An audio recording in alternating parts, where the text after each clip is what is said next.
So here we are at Fort Knox, Kentucky, and more specifically at Camp Carlson, which is the RV park that's associated with Fort Knox.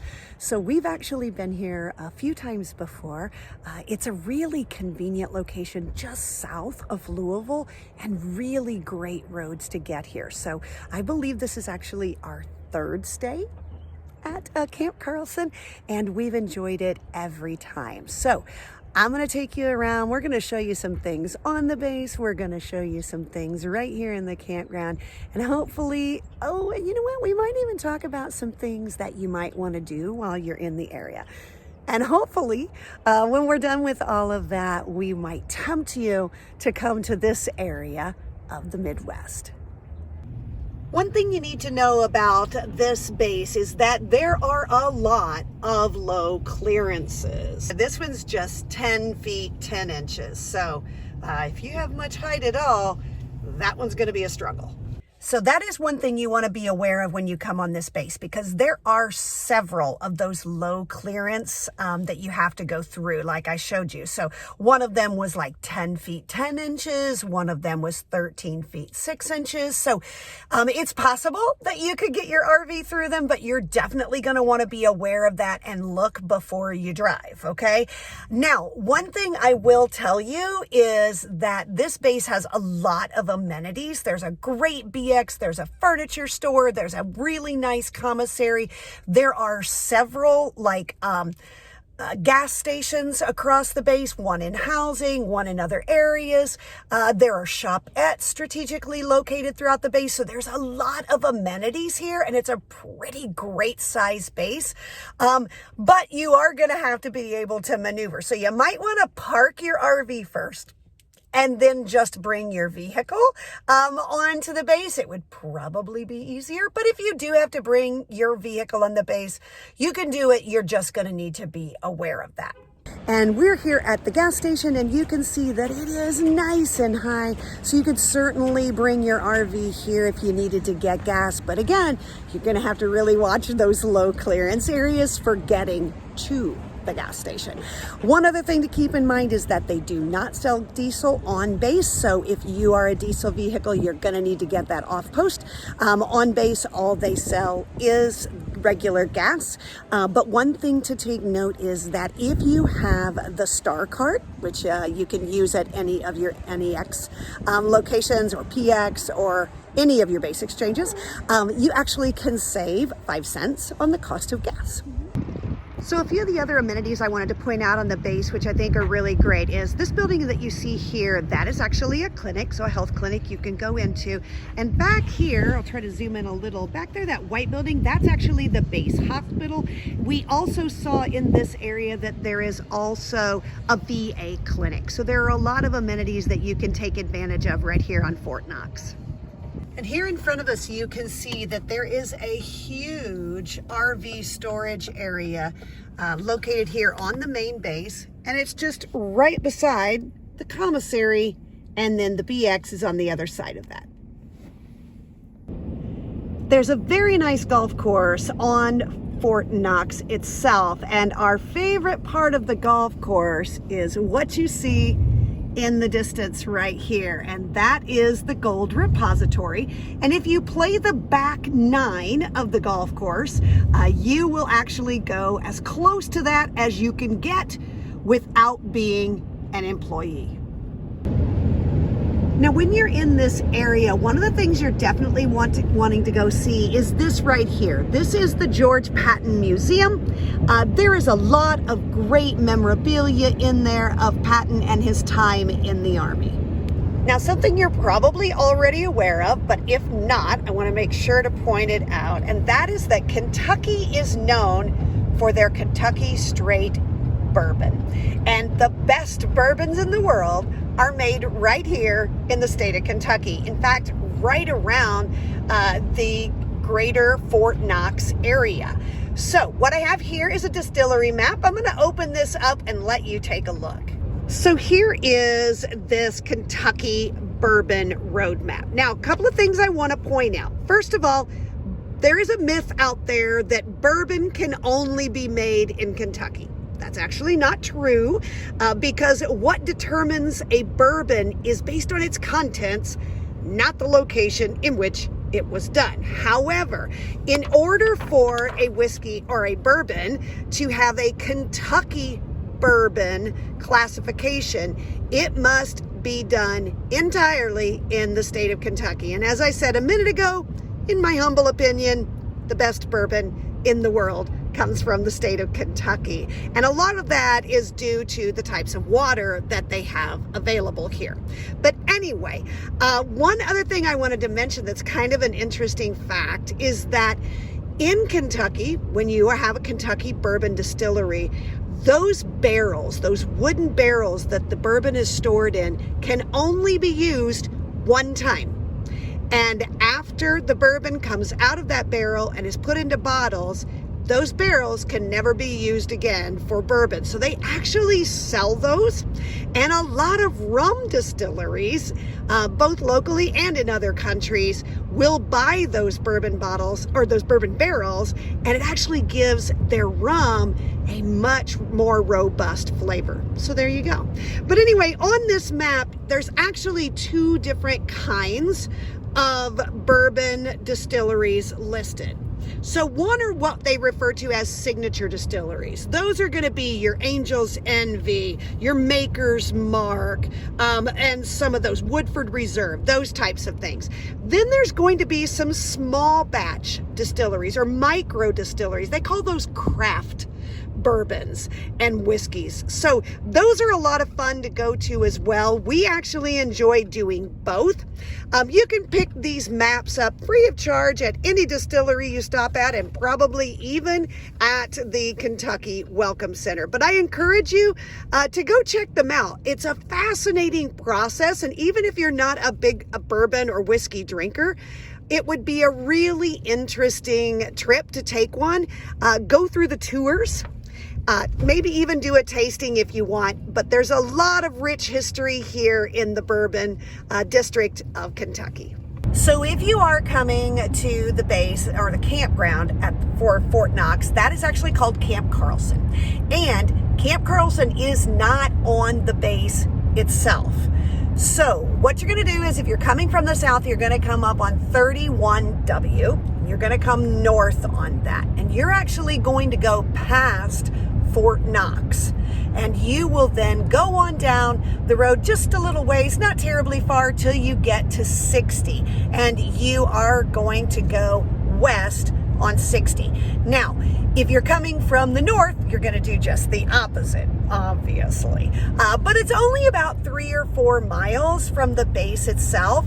And in fact, when you are going on 60, the left side of 60 is actually base property, and it's just the right side, which is where the campground is technically not base property. But like I say, it's not very far. It's just 3-4 miles down there. It's pretty convenient and easy to get to. Now, one thing I do want to tell you is, regardless of how you get on 60 and which direction you come, because when we came, we actually came from the west and we're coming in that way. But anyway, regardless, the entrance to the campground sits at the bottom of a hill from both directions. So you're going to want to just be aware of that. Just kind of don't get up your speed too fast, because you are going to have to put on the brakes right there to pull into the campground. So here we are, and this is that little hill I told you about. It's not terribly bad, but you do sort of gain some speed here. So you're going to come down this hill, and then this is our entrance to Camp Carlson, as you can see there on the sign. So we're going to come on in the campground here, and we're going to show you around what the campground is like. This is the office when you first come in, and then we'll give you a little closer look of the campground in just a moment. So as you noticed here, it's got this really pretty little entrance, but keep in mind that is a 14-foot clearance. So if you are taller than that, you can actually use this little access area to your left. It bypasses that entrance, and you can do it no problem. We actually came in that way. We are not more than 14 feet, but we just did it so we could get out of the way and go in and check in.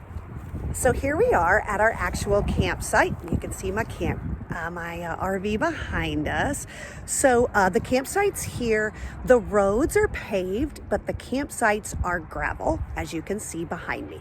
But they are full hookup, so we have water, sewage, and electric. There is no cable at this campground, all right? One other thing that I want you to know is that if you've been here before, you may remember that the cost was $25 per night. That price actually went up as of April 1st. So as of the 1st of April 2022, the cost is now $30 per night. But as we told the people in the office, really, that's not a horrible price. That's about par for what we're paying across the country. So there you go. Let's take a look around the rest of the campground, see what amenities there are. So I'm going to do a quick panel. You'll notice that most of the campsites are back in spots, including the one that we're in. Now these over here, this is actually 3 spots. You can sort of tell that there. These 3 spots are pull-throughs, and I believe there may be 1 or 2 other pull-throughs, but the majority of them are back in sites.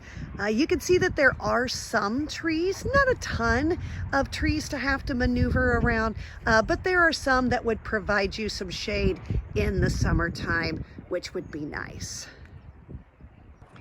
Now, as you can see here, each campsite does come with a picnic table, like almost always. There's also a fire pit there. You are allowed to have fires here. And over there, you can see that there is also that charcoal grill if you want to use it. Now, as you can see over here, there is a playground. There's actually a couple of playgrounds here at the campground because there's a large tent camping area as well, and there's a playground in that area as well. Now, you can't see it from here, but just beyond that campsite and road that you see there is actually a lake, so you can have access to that lake. There is some fishing there as well. Now this is the bathhouse and the laundry, and this is a relatively new building. It's only been here a few years, and we're going to go inside and take a look around. Now, I entered through that main central doorway, which brings you right into the laundry area, and you can see that there are a lot of laundry options to use. So there are 7 washers, and there are 7 dryers, and it is $1 per load to wash and $1 per load to dry. Now, also from this particular entrance, you have access to the men's and the women's bathroom facility. So let's go and take a look in there as well. Now, this is the women's. Obviously, I wouldn't go in the men's. So let's take a look. There is 1 handicap accessible shower here.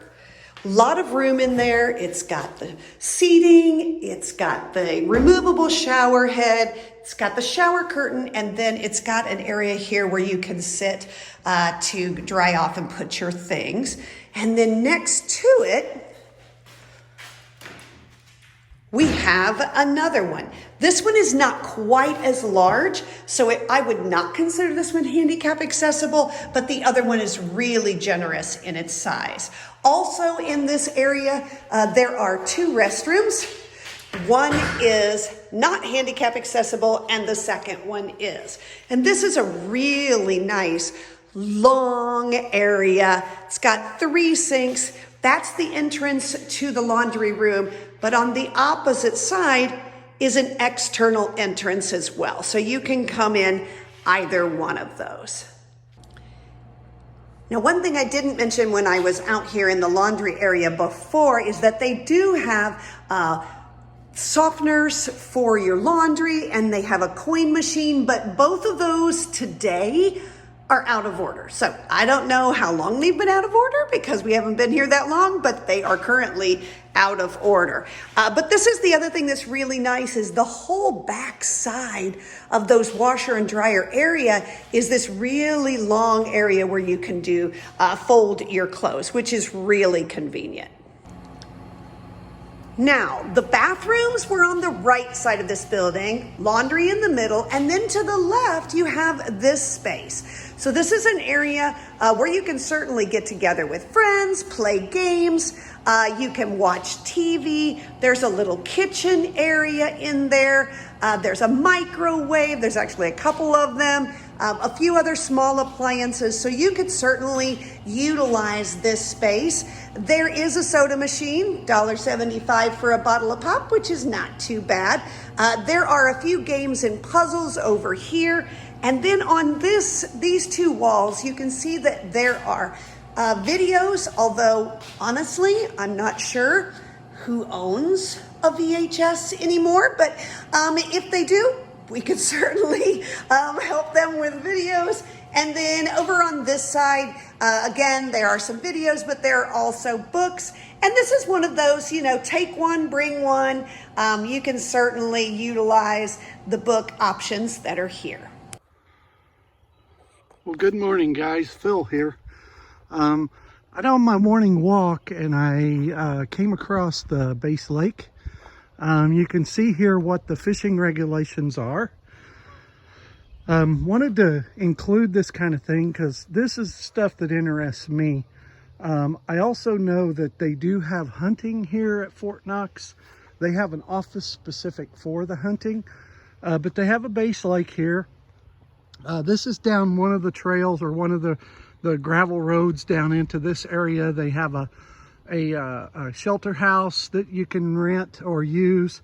There's water, there's restrooms right over there, playgrounds, grill here, trash cans, and then there's also a walking trail. I'm going to hit that walking trail here in just a minute, see where it goes, let you know. I'm hoping it goes around the lake. I'm on that little walking trail. There is a little section here that's kind of a boardwalk kind of thing. But it does step off down here and heads up through the woods. So I'll probably head up that way because if you look across the lake over there, it looks like there's a bridge that crosses the lake back into like at the dam area. So I'm hopeful that this trail right here goes all the way around the lake. Some beautiful scenery here.